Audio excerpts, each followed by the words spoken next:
wrap introduction for account managers. My name is Lisa Klinger. I'm one of the benefits attorneys at the Levitt Group in GBS, and our speaker today and presenter is Ken Spencer with HR Service. Today is June 18th, 2014, and we will be recording this webinar, so you can listen to it later, or others can. And as the initial announcement told you, all attendees are in listen-only mode. If you want to ask a question, please type it in the box that's probably on the right-hand side of your screen, unless you moved it. And we will try to check for questions every so often and answer questions as we go. And also, if you have additional questions at the end, then we'll answer them at that time already. Also, we will provide a copy of the PowerPoint after today's session. Also, there are a number of materials that are on home.levitt under Employee Benefits Library /compliance, and then the very last folder is wrap documents and SPDs. And if you go in that folder, the subfolder that says 2014 HR Service has the various documents that Ken will be talking about today, and also has some communications pieces you can use with clients, and those have the Levitt logo on them. If you want a separate one with your Levitt logo and office address on it, then please send that after the webinar either to Ken Spencer or to Anita Johnson or Joey Janowski or myself, and we'll provide you those emails later in the webinar. I'm going to turn it over to Ken in just a minute. The other thing I want to mention is that this webinar is intended for account managers who will be preparing the wrap SPDs and wrap documents for clients. So it does go into a bit of detail, and it will show you how you'll log on and where you'll log on. And I did send an email last week telling people where to log on and set up an account and username and password for your office, because you will have to do that initially before you can start inputting information for specific clients.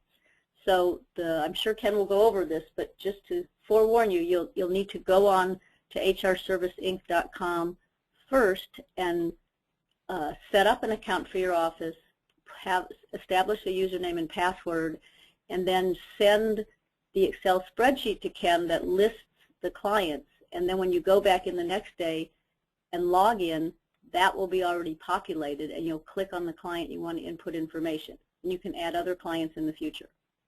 So with that long introduction, let me turn this over to Ken Spencer. Thanks, Lisa. Hey, welcome everyone. I appreciate your time here this morning. So for starters, I'm going to go through and talk about some of the problems that we're helping resolve with these solutions, and then I'll go into details on the solution. And then lastly, most importantly for you, is we'll actually show you how to go into the back end and create some of the documents for your clients. So many of you have probably heard some of the rumors about increased audits. The Department of Labor has hired additional auditors. They have begun auditing, doing ERISA audits with plans. We've had 3 different clients that have been audited within the past couple of months, one of which was a 15-person company.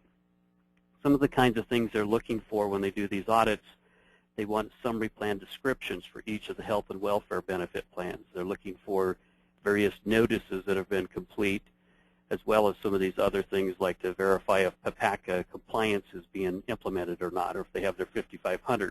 As you probably are aware, they only have to have 5,500 reports if they have 100 or more participants on a plan.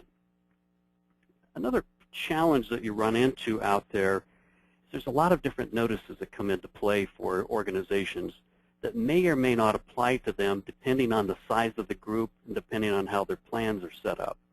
So for example, you've got everything here from the initial COBRA on down to the summary of benefits and coverage. Some of these may not apply depending on the size, like mental health and parity only applies if you have 50 or more. If you don't have a wellness plan, you don't have to have a wellness plan notice or grandfather plan notice, for example. The other challenge that we're facing is keeping everyone current. There are so many changes going on. Every time we turn around, there's a new change in PPACA, or there's a change in ERISA, or some other employment law. So it's a real challenge for clients to do all of these things, to be ready for audits, to be able to get their notices out, and to be able to keep compliant with all of the changes. So we've created some, I'm going to show you several options that you can choose for, your clients can choose. That the first thing that I'm going to go through is what we call our Compliance Basics plus SPD wrap service. So I'm going to show you a total package, keeping in mind that you can break these things out if you want just an SPD wrap only, if that's all your clients want. But I'll show you the full package option. The Compliance Basics plus SPD first includes what we call, so the Compliance Basics part of this is we give them what they need to know and do each month. And we do that by giving them a legal update. This would be your logo that would be included up here. And the legal update would show critical compliance due date reminders, actions that the employer needs to take right at the top. It shows any federal changes that's going on throughout, and some of these items they may have to click on to get additional details. And then it also shows state-by-state changes.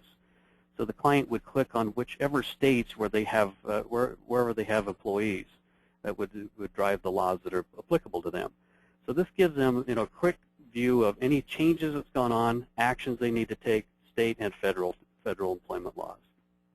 The other thing that we provide them with is once a month we take one article, when we cover one topic, and we go into, like we've covered this year, we've covered how to set up wellness plans, how to implement HIPAA. We covered an article on how to prepare and pass an ERISA audit. So this, we take one topic and we go into it in detail on like a 2 to 3 page document. Same thing there, your logo is included on that. So the goal with this is giving them what they need to know and do, giving them what's changed, and giving them best practice ideas on how to implement things in their organization. So that's the first piece of the Compliance Basics part. The second piece is, I mentioned this, all of these various notice requirements. We've created a system, and I'm going to demonstrate this system for you.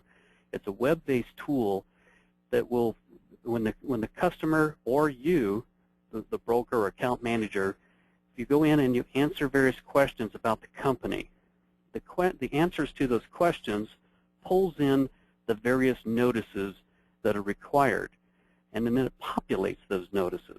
So example for the Medicare Part D, it will populate whether they have creditable prescription drug plan or not. And then it goes in, it puts inserts in the plan name, it inserts in the company name, and it's customized, ready to go out and deliver to them. So everything in this bracket is included in this all-in-one notice. And I'm going to demonstrate that one for you in just a few minutes. You'll also see in there when we go in, there's what's called the health exchange notice. As you're aware, that was due back in October, and but it's still required to provide it to all new hires. And even though they never really came out with any teeth or penalties on that, it is still the law. We still recommend that people do the notice.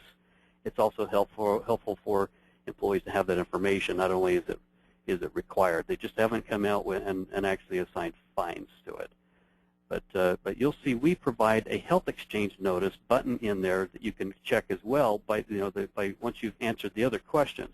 In fact, let me go in and I'm going to show you the client's view. I've logged into the system here as if, in fact, let me go into our setup right now.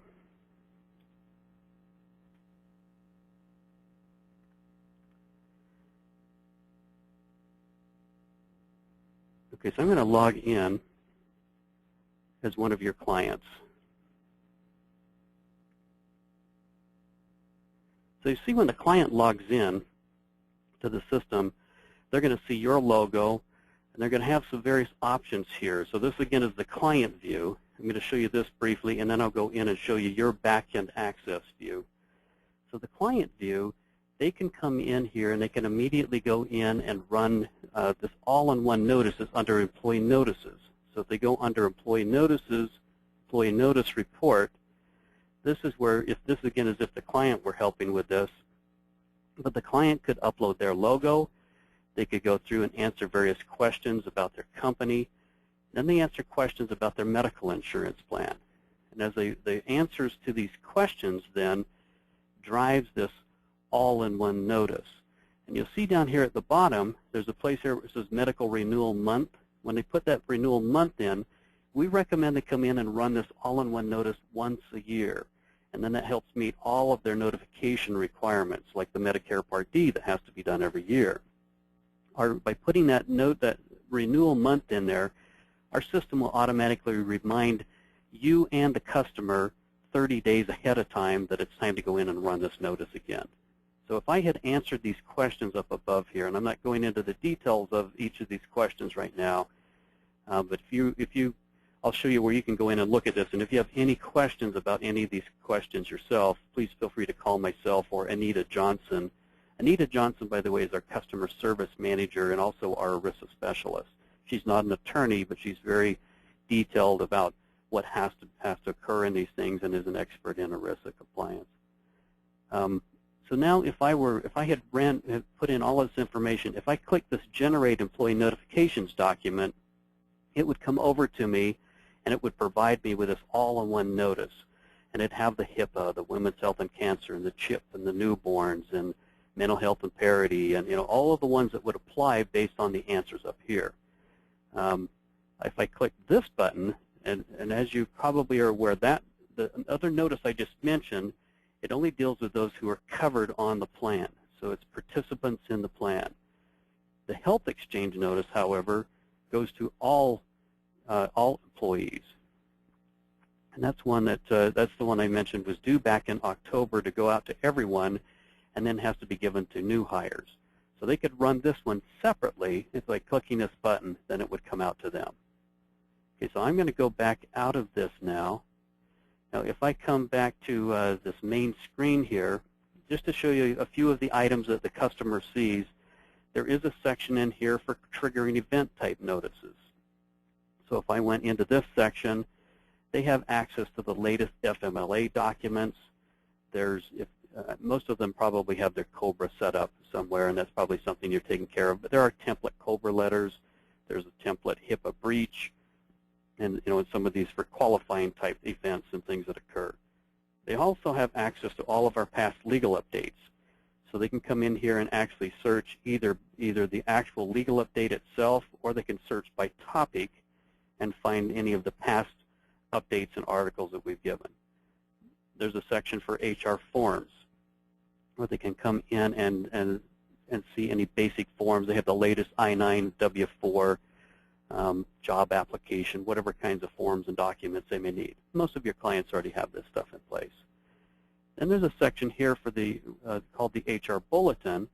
The HR Bulletin, these are our best practice articles that we put out. So they can come in here and search for any article. They can search either alphabetically, or if they hit Control F, search by the name of the topic of the article as well.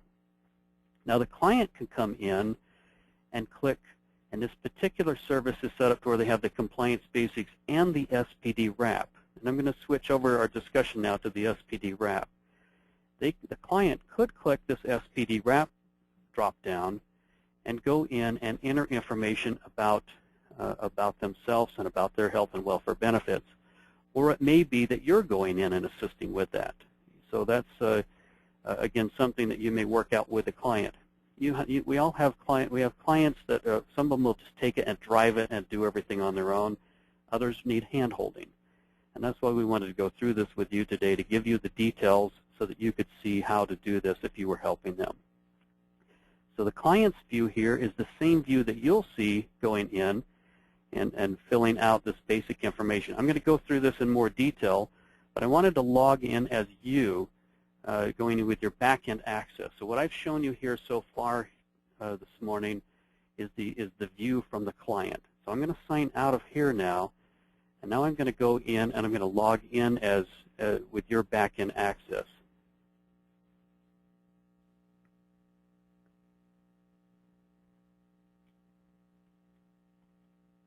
Lisa mentioned that each of your office locations will be set up with your own username and password. So this is the Montana office, and so I'm just showing you what they see when they log in. Hey, Ken, this is Lisa. Yes. Let me just reiterate that each office needs to go in and set up their initial login. So it won't actually be set up for you. Someone from your office needs to go online and set it up initially, and then it will be there. And that's the email that I sent last week to people with the instructions. Great, Okay, thank you. Thanks. I'll for actually. interrupting. Nope, thank you. And I'll actually go through where that log, where you set up that username and password for your office towards the end. I'll come back to that as well. So once I've logged in now I have to go under Partner Setup and then Clients List. And this is where I can then see all of the clients that are set up for my organization. So in this particular case, the Montana office is set up just 4 clients here that they can go in. So anytime you add new clients, you'll add clients. Sorry, I'm jumping around topics on you here, but you add clients by submitting in a simple spreadsheet, and we'll make this spreadsheet available to you as well. But I wanted to just open this up so if you're the one that's assisting in getting some of the clients added to the spreadsheet, it's called our Client Information Spreadsheet. And you'll see on here there's just some basic information that we ask for. So the agent name, the company name, primary contact person, title, number of employees, address, email, phone number, and then over to the right, you just indicate which services that you want set up for a given client. So, for example, if I wanted the compliance basics and the SPD wrap, I would just put yes in both of those items. If I wanted just the SPD wrap, I would only check the box for the SPD wrap and have the other client information over here. So we'll make sure you have that spreadsheet that's available to you as well, so when you're wanting to add someone to the service. And then once you've completed this, you'll just email this over to Anita Johnson, and I'm going to give you her email right now, but you can get this later as well. But it's just Anita at hrserviceinc.com. So Anita at hrserviceinc.com. So she's the one who you would contact to add people or to take someone off. You'll also contact her if you have questions about anything on the documents or questions there. And her phone number is 801-685-8400, and she is at extension 4. I'm at same phone number but extension 6. So if you ever need to ask me, call either of us. We're happy to help you. Okay, so I wanted to come back now to this. So I've logged in as this Montana office, and you can see now, I can see all of my clients here. Now, usually the process is when we set up a client, once we upload them in the system, our system will notify the client with a username and password, and it gives them instructions to go in and begin to complete and work with their documents. When we set up the Montana office, they actually had us, they wanted to test some of these, so they didn't want the client to receive the email and the instructions yet. So this one was done a little bit differently so that they could play with one. If any of you would like to have me set you up so that you could practice on it before they go out to your clients, just let me know. Drop me an email. I'm at ken@hrserviceinc.com, and I'll give you that information again at the end. So like I said, the normal process would be you would send us the spreadsheet to get someone signed up on the service. You would notify them ahead of time using one of the handouts that Lisa had referenced before, where we provide a handout that explains the service. So notify your client that you're setting them up on that service, and then send us over the spreadsheet. We upload them, and then the client receives an email that gives them a username and password and instructions. Okay, so now let's go in through your back-end access, and we'll show you how this works. So like, let's say that I wanted to go in for this organization here. If I went into this employee notifications document, you'll see that by clicking that link, I'm right inside of that same thing that we looked at before, where they can answer questions about their company, answer questions about their medical plan. The answers to the questions then pull in the various notices of Medicare Part D, Women's Health and Cancer, CHIP, etc. I can click this button. I can have it sent directly to the client. I can have it sent to me or to both of us. Same thing with the health exchange notice. Now, I do have to hit backspace to come back out of here. I don't have another button in here yet to get you back to the same screen. So keep in mind, if you're helping a client, you have to hit backspace to come back out to get back here. Now, I can also do the same in running the SPD questionnaire, or SPD wrap document. And while that's coming up, I want to make sure everyone's clear on the difference between a summary plan description and a summary plan description wrap document. So the summary plan description is what's required by ERISA, that each of the health and welfare benefit plans have a summary plan description that describes important parts of the service and the benefit that ERISA wants everyone to receive. What they get from the medical insurance company or the various insurance providers provides about 85, in some cases 90% of what that requirement is, but they're missing some components. They're missing things like eligibility and other parts that ERISA says that the client needs to be notified on. So what an SPD wrap document does, an SPD wrap document creates one overall plan document and a summary plan description for each of the health and welfare benefit plans. It wraps around the component plan documents, pulling in the missing insurance company information and tying in the required ERISA language.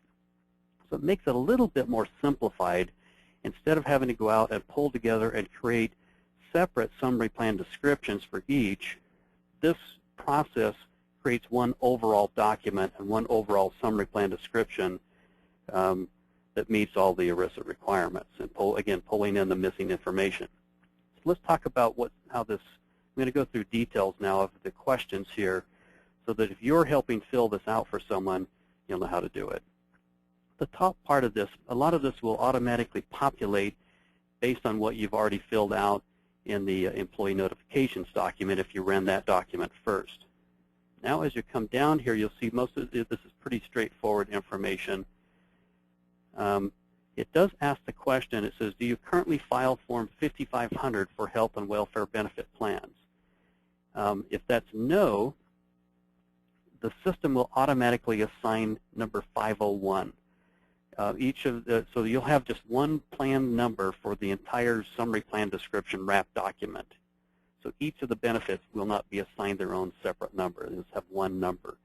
Now the reason if you say yes, that you have already filed Form 5500, it's less confusing to the Department of Labor when you're submitting in these 5500 reports. It's less confusing if you don't reuse the same number you've used before. So if you've already filed and you've used 501, you would take the next sequential number and you would use 502. Or if you've already used 501 and 502, then you'd use 503 in assigning your number here. So you do that just by typing that number in. Again, if you're not filing Form 5500, your client, the answer is no, and it'll automatically assign 501. Okay?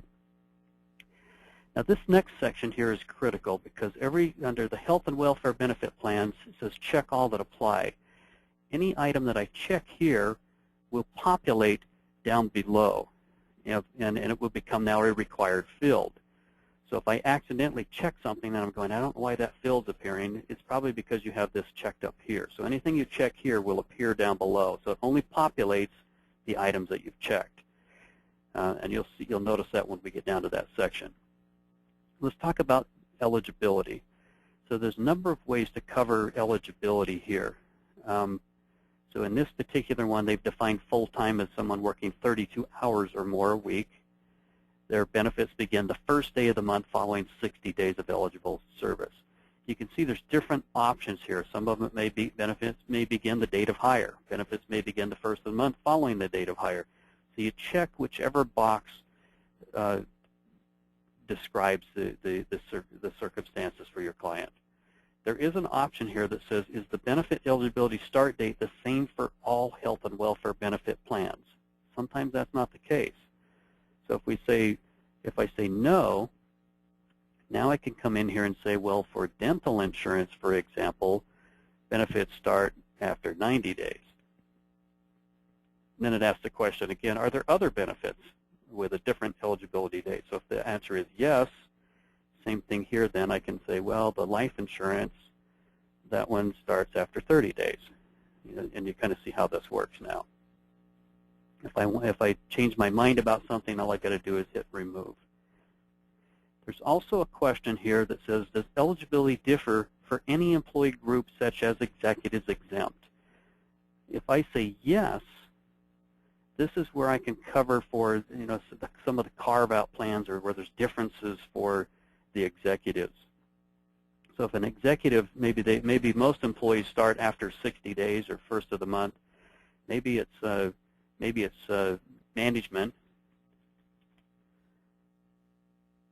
work an average of 30 hours, and they start within 30 days.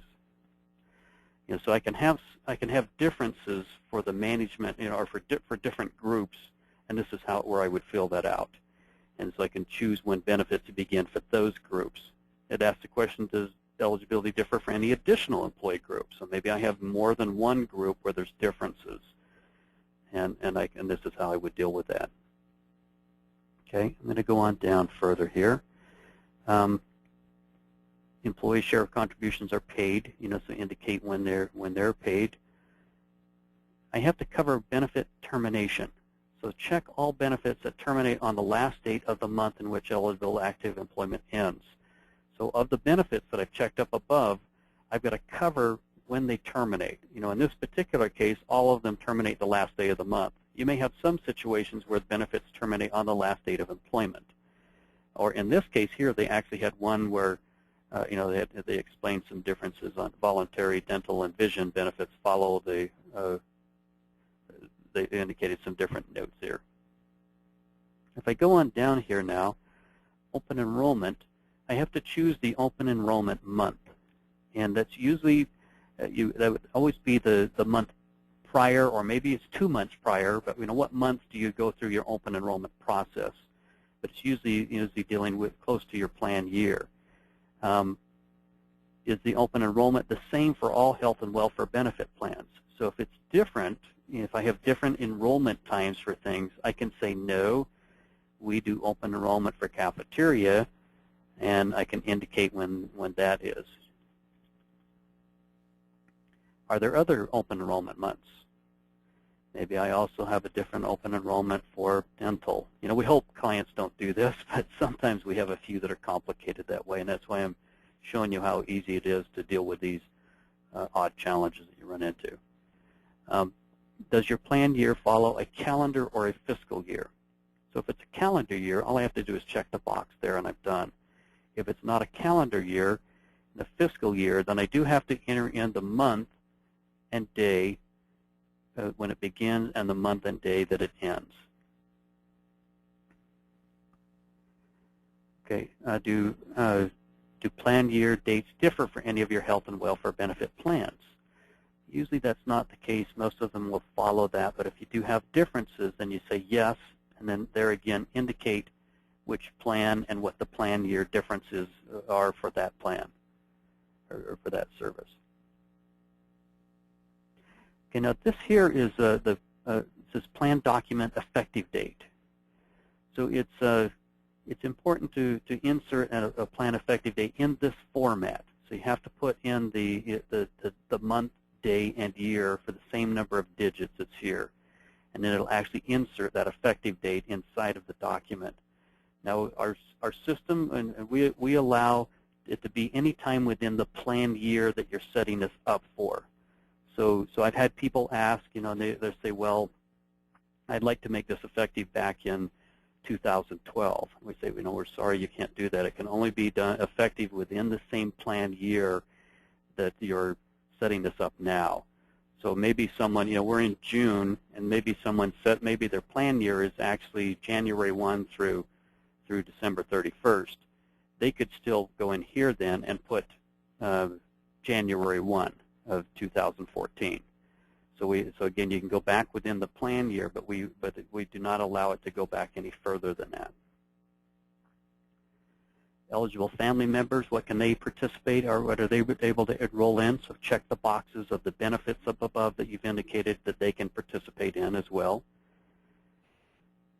If you have subsidiary organizations, you put in that kind of information. A registered domestic partner is considered eligible dependents under your company's medical plan, so you indicate that. If you have a union, then there's union information that you would go in and enter in. Are there any additional union operations? So you can see you've got this kind of information here. Now coming down here to the premiums and the details for each of the plans, and I'm going to come back up to this in just a moment. But I wanted to show you, so for medical insurance, this is the first one that appears, and you'll see some pretty basic information they're putting in: the name, the policy number, the address, provider's phone number, etc. Is it fully funded or self-funded? There is an option here that says, do you offer a health savings account with a high deductible plan? So in this particular case, they said yes. Does the employer contribute to the HSA? Yes. And if so, how much and the frequency? So then you key in that information. It does ask the question, is there an additional medical plan? So if that is yes, you just say yes, and then it'll pop up the additional medical plan. Now you'll see in this one here, they checked a box up here that says, I prefer to skip the employer rate contributions for medical and dental insurance and agree to attach these to the SPD document once it arrives. So you have that option, and they checked that option in this one. Alternatively, if that were unchecked, then you would see down below here that the premiums would appear, and I could insert in the employer contributions, either as a percentage or a dollar amount. I could also indicate, it says, does employer provide an opt-out incentive to employees who decline medical coverage? If I have that type of an opt-out incentive, then I can indicate yes on there as well. Employer contribution amounts are the same for all eligible employees. If that's no, and I'm wanting to input in the premiums here, I could go in and indicate which employees and what the premium differences are. And in this case here, this would be where if I'm wanting to, again, insert in the premium information right into the document and the SPD. If I prefer not to attach it, like this person that filled this one out, I could come back up here and say I prefer to skip the rates and say yes, and then the rates didn't appear down below. Okay, so the same is true. I wanted to show you another option on these buttons here. If they're age band rated, and I say yes, then the same thing there, the rates would disappear, because then you would attach the age band rates. There's a question here that says, is medical insurance purchased over the Small Business Health Program SHOP marketplace? Now, as most of you know, if you've helped with any of those types of enrollments, you know there could be 30 or 40 or 50 different plan options and choices. You don't want to be entering in all of those here into the medical plan. And so what you do is you just say, yes, it is purchased over the SHOP. And now it would say, attach information regarding participation in SHOP to the wrap document when it arrives. You will not be asked to enter insurance provider information at this time. So this, in this case here, you don't have to actually enter in, and you'll see the medical insurance information has disappeared down below now. And then it'll actually insert in the document, and it'll reference them to go to see the attachments for details about how to participate in the SHOP and the plan options.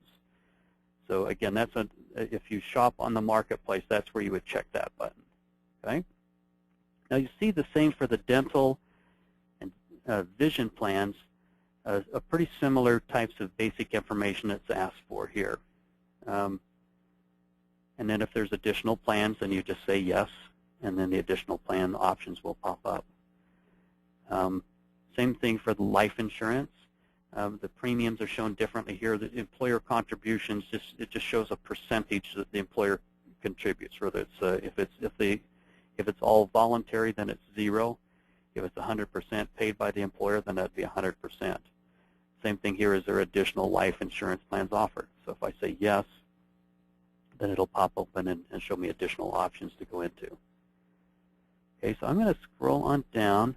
Most of this is pretty straightforward. You're just answering the questions about each of the benefit plans that are applicable.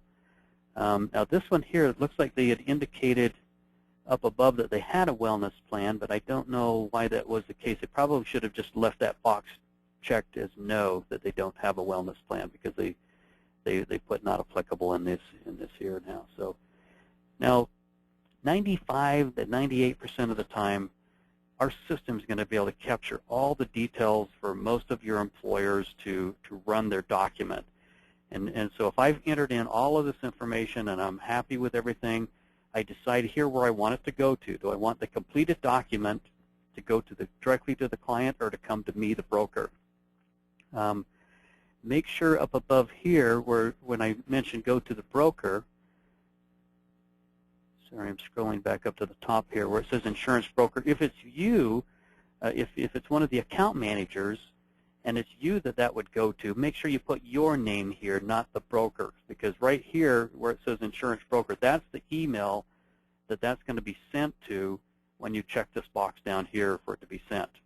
So even though it says broker up there, feel free to put in your email if you want it to go back to you and it's not actually going to the broker.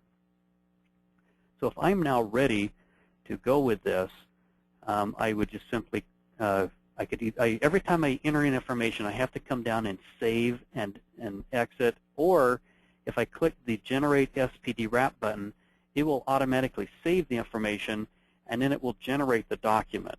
And it'll pop up above, and it'll say, thank you for completing your SPD Wrap document. It will be reviewed by our ERISA specialist and returned to you within 5 business days. Now, she averages about 2 days turnaround on those, and she can do them right away if you have instances where you just need to, you could just give her a call at this number or that other number I gave you, and that's Anita Johnson. And again, she's not an attorney. She's not reviewing your whole document. She's reviewing all of this information, making sure that it looks like you've interpreted everything correctly, because whatever's entered in here is going to be created and merged right into your document. I mentioned just a moment ago that our system captures 95% of all situations that you run into. Every once in a while you'll get something that's odd. And if you have questions about something, where do I put this, or I don't know how to deal with this, you can either type it in here under the notes that'll go to Anita, or you can just call her and talk to her about it. So we have times where we have to go in and customize and fit some things differently in the final plan documents, and that's not a problem. Once I generate that document, once Anita's approved it, then it's sent to either whoever you indicated here. It'll be sent, in this case, to the broker with instructions now on what to include or attach to the SPD Wrap document. Keep in mind, we're not entering in the details about the insurance company. We don't enter in the deductible and the coinsurance and the any excluded items. That we still have to attach to this to complete the SPD Wrap. And this is probably the most challenging part of this, is now you've got to get, like, insurance certificates would be an example of something that you could attach that would provide the required detail that you would attach to this document. So our document may be 24 to 26 pages in length, and then you'll attach to it the either plan brochures or insurance certificates, the details to then meet the insurance company part of that for each of the benefit plans. And then it'll also give you instructions on how to deliver the document to participants. I'm going to talk just briefly about delivery for just a moment, because it's important that however you choose, you need to be able to to have reasonable suspicion, reasonably expect that everyone would receive the information. And you can do that manually. You can hand someone copies. You can mail it to them. But the most preferred method is doing it electronically, finding a way to get it out to participants electronically. If you can post it on an intranet or website, that's great. It works perfect. You still have to notify each participant that it's there and how to get to it, and offer to provide them a hard copy if they like. And the instructions that we send out with the completed document goes into much more detail than I am on this, and we even provide sample documents to assist with this whole process of notifying and communicating and rolling out that system, rolling out the document. So for example, another electronic delivery method could be emailed. But if it's emailed, it has to go to the it has to be their regular work email. If you want to send it to personal emails, you have to obtain written authorization from them and obtain that email. We provide that document. We provide a document for you to give to those who you don't have if you don't have a regular working email. And so all of that's included in that kit that's sent out with this document when it's completed. Okay. So I'm going to go back now. So if let me ask if there are any questions about anything on this document here, or questions on the other all-in-one notice document. So we've talked about really 3 different documents that you might run for someone. The SPD wrap document, we've gone through details on that. We've talked about the employee notifications document. That's that all-in-one notice here as well. And that's the button I would click there to run the all-in-one notice. We also talked about running the health exchange notice. So that's the button I would check for that. So we've got 3 key notices that we've gone through. So if you have any questions, feel free to type it over and send it over to me. Let me go through, I'm going to go through a couple more things here with you. So far it doesn't look like I have any questions. So just to summarize some of what we talked about, and now I'm going to talk about the rates and all of this information we've sent over to Lisa and her team, and I know she has different places where she's made it available to you. But if any of you need anything else, feel free to call or email me. But we talked about the compliance basics part of this, which is the legal update and due date reminder that comes in an email, and the HR bulletin, which is the best practice article. Those are proactively pushed out 1 each month. We've talked about the web access solutions, the all-in-one employee notice, the health exchange notice, and the new hire forms and documents. Oh, and by the way, we're rolling out within the next couple of weeks a HIPAA compliance kit that will be included in this compliance basics piece as well. And I'll provide you more details on that at another date. We talked about the SPD wrap document service, how either the client or you can go in and fill out the information. We've talked about the how you have your own username and password and setting that up and setting up each of your offices. Now, while I'm on that topic, I'm going to switch over. I mentioned a moment ago that I would show you how to sign up your office, and Lisa has sent out instructions on this as well. But if I sign out of this for a moment, if I'm at our home page at hrserviceinc.com, right at the top here, there's a place where it says Partner Affiliate Option. If I click this, it brings up some options here, and it says Register as a Partner. So then I would click this Register as a Partner, create a username and password for your entire office. So each of you won't have your own separate one. You're creating one for your whole office. So I would use something that's common for your office. So like the Helena, Montana office, they use the username Helena, and so that's set up as Helena. And then their password, they took something like the first 3 letters of the company name and last 4 of the phone number. And so, again, choose something that's common there for you, and then you repeat that. Once you go into here, then it'll just ask for your office's address, phone number, some basic information. It does ask if you want to be a referring partner or a revenue sharing partner. Most of the way that we're setting up the Levitt Company and GBS is that you're a referring partner, and that's what's giving you these preferred rates that I'm going to show you as well, and also gives your clients a 5% off for anything they may purchase online with us. So speaking of the rates, let's come down to that now. These are the special broker rates that we have set up for you. The rates are set up here. This is a monthly rate per company. So we've been talking about this Compliance Basics Plus wrap service. So if I have less than 20 companies assigned to our service, HR service, the monthly rate is $16 a month per company. And this is if invoicing is running through your office. And that is my understanding, is that anything set up through each of the offices, the invoicing would go directly back to that office.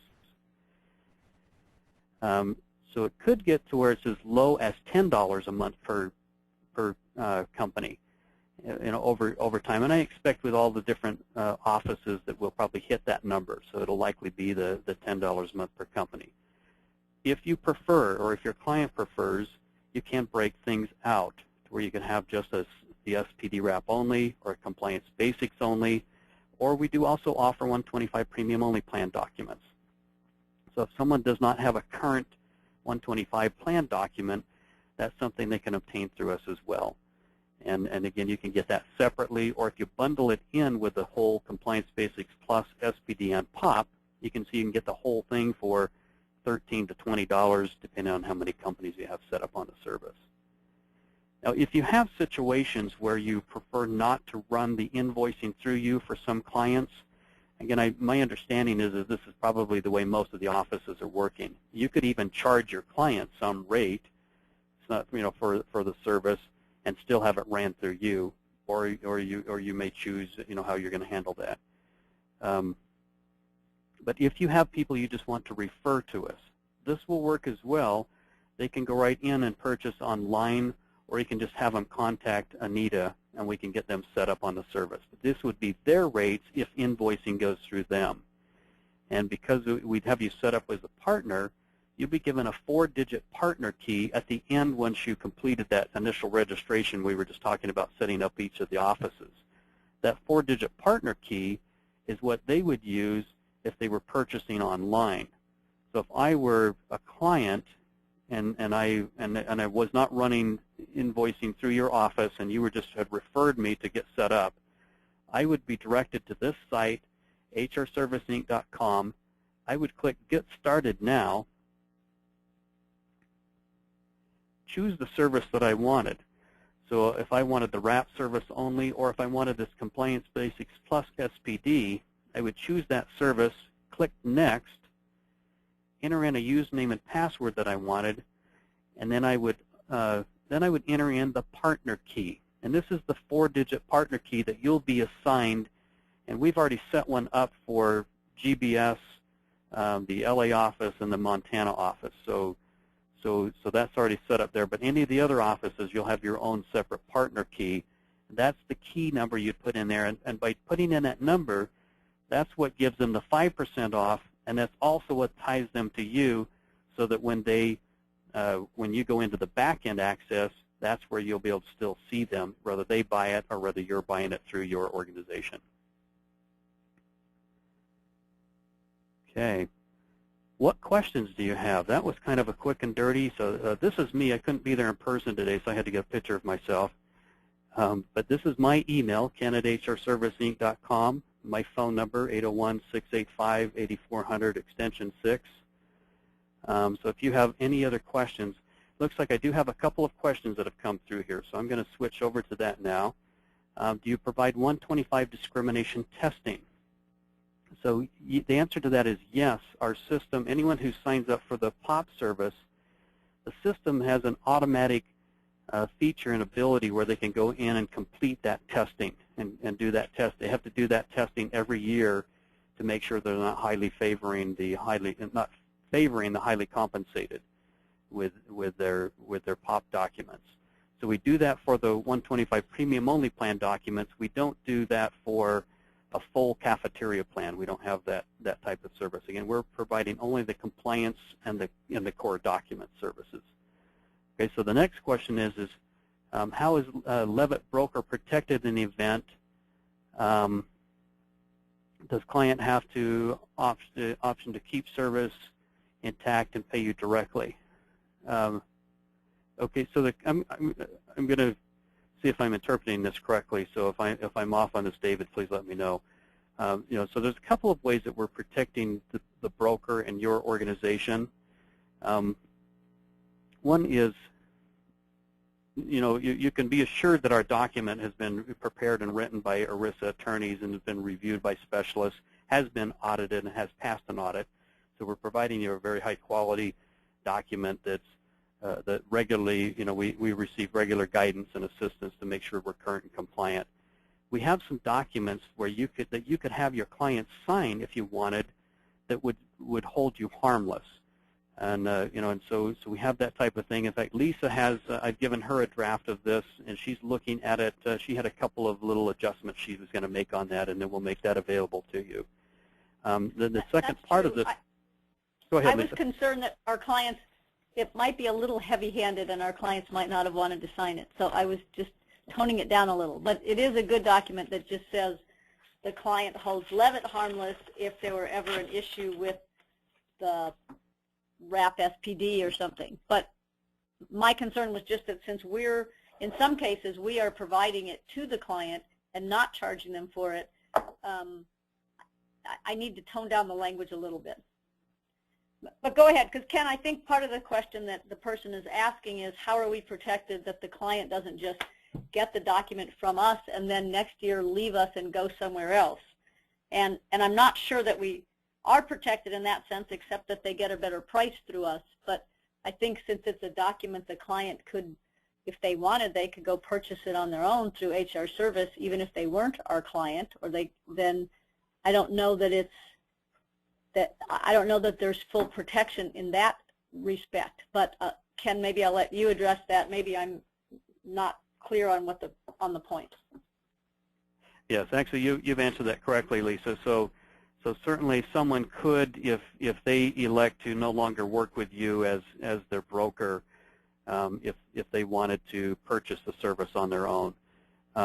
We don't actively go out and push for that. We want them to work with you and to work through you.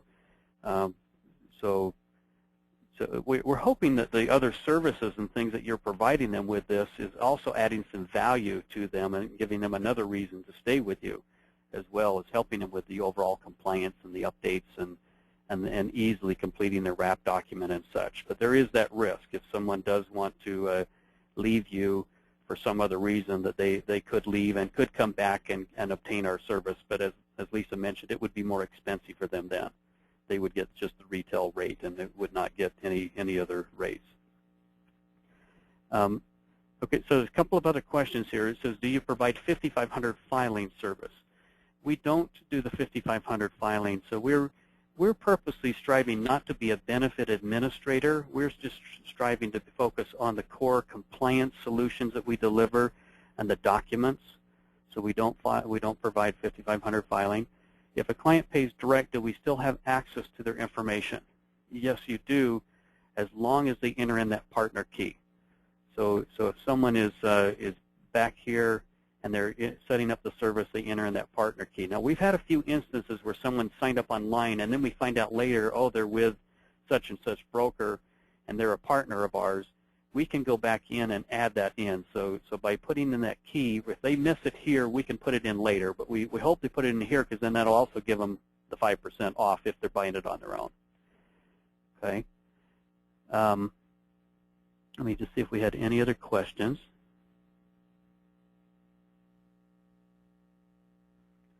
Okay, it looks like we've answered everything here so far. If there's any other questions, please feel free to reach out to myself or Lisa or to Anita Johnson. I mentioned Anita will be your primary contact. She's our customer service manager and our specialist there. And I gave you her phone number and information before. And it's the same number as mine. She's extension 4. I'm extension 6. But do feel free to reach out to either of us. And we also will customize handouts for you, as Lisa had mentioned at first. So we've created some handouts for your organization that show a simple one-page summary of the service. So if I were you and I were looking at this or working with a broker, I'd decide what level of service do I want to offer, or what service does my client want. Am I going to provide this for them, or am I going to charge them something, and if so, what? Am I going to run this through me, or do I want them to buy it myself? So you've got a few questions there to decide, and my understanding from Lisa is that that's totally up to you and each of your offices how you decide you want to do that. Lisa has evaluated our service and has selected us just as one option, and you choose if you want to use this or not and how you want to set this up for your folks. And we have the rates available as well. Yes, Lisa. Could you show again online how to access those?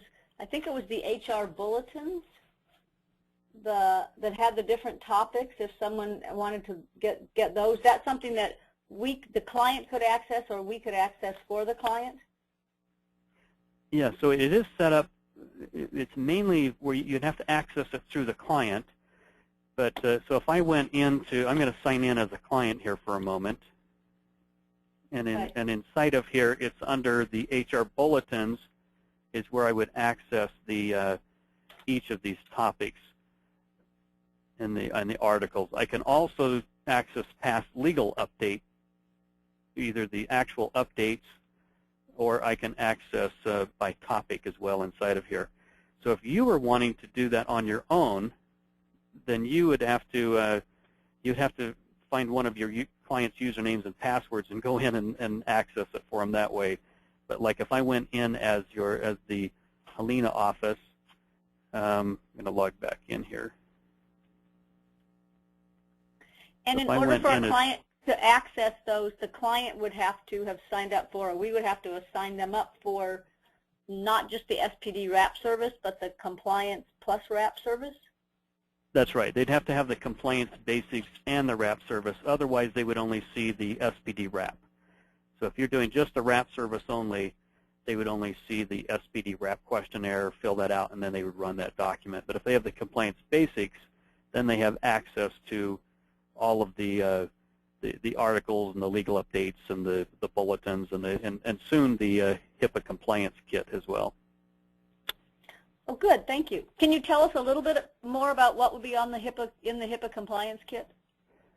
Yeah. So the HIPAA compliance kit will start with. It starts out with where a client could go in, and first they have to understand what level of HIPAA applies to them, and so they go through this simple questionnaire process, kind of like a decision tree that guides them to what level that HIPAA applies, and then once they discover what level, and most of them don't need a lot of things, but they probably need a policy, they may need a business associate agreement, they may need some simple procedures, and our system will provide them with template drafts of all of those things. Some offices, like a doctor's office or a dentist's office or someone that deals with them, may have more comprehensive HIPAA requirements and such, and we also provide guidance and assistance with all the forms and documents and everything that they would need as well. So it's designed to be a very comprehensive HIPAA compliance solution. And again, that's part of the Compliance Basics service as well. So I went back in here for just a moment, just to, oh, you bet, thank you. I went back in here just to show you. So if you as a broker wanted to see any of that information, you'd have to go in and see one of your clients' usernames and passwords, and then log in as them in order to see those articles. I do want to remind everyone, and this kind of goes without saying, but anything that all of this information, of course, is copyright protected and proprietary and is only available for clients who are signed up on a service. So you wouldn't want to go in and pull out an article and send an information to someone who's not on the service. And that's part of what the agreement says as well, that has been signed on your behalf. So I'm just kind of reminding everyone that the documents, all of the notices and everything that's in here, it's only for clients who are signed up on the service. Great. Well, that's everything I have. Ken, yes, please. Also, one other thing I want to mention to people, that the agreement we signed also says if you sign up a client, you're agreeing to sign them up for a year. So you couldn't just sign up for like a month or two and get the wrap document and then unsubscribe for that client. So if you make the commitment for a client, it's about $100 a year for the wrap document, and again, it varies depending on how many clients we sign up. Oh, there we go. I'm glad you put that up. The broker rates or the Compliance Basics plus the wrap, say it would be $12 a month if we have 50 to 99 signed up for it.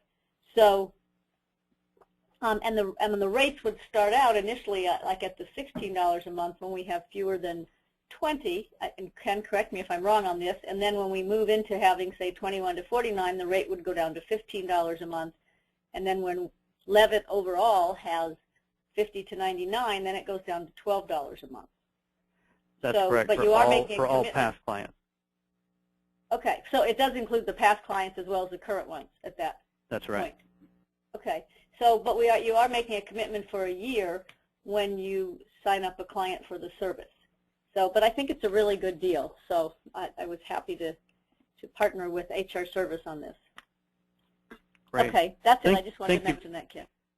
Great, thank you very much. And there may be some exceptions to that 1 year. I mean, if someone hasn't actually ran the documents, so like if you sign someone up for the SPD wrap and then they or you change your mind and they've not actually ran the document, we'll let them back out, of course. Or same thing with the compliance basic service. If they haven't ran the all-in-one notice or whatnot, then they could stop that service sooner. But other than that, there is a 1 year commitment. Okay, well, that is all I have today. So if there's no other questions, thank you so much for your time and connecting in with us here today. And Lisa, is there anything else that you wanted to add, or are we good for a wrap here this afternoon? Nope, I think we're good for a wrap on the wrap SPD document seminar. So, no pun intended. And again, we are recording it, so you can log back in and hear this again if you so desire, or people who missed it the first time can listen again.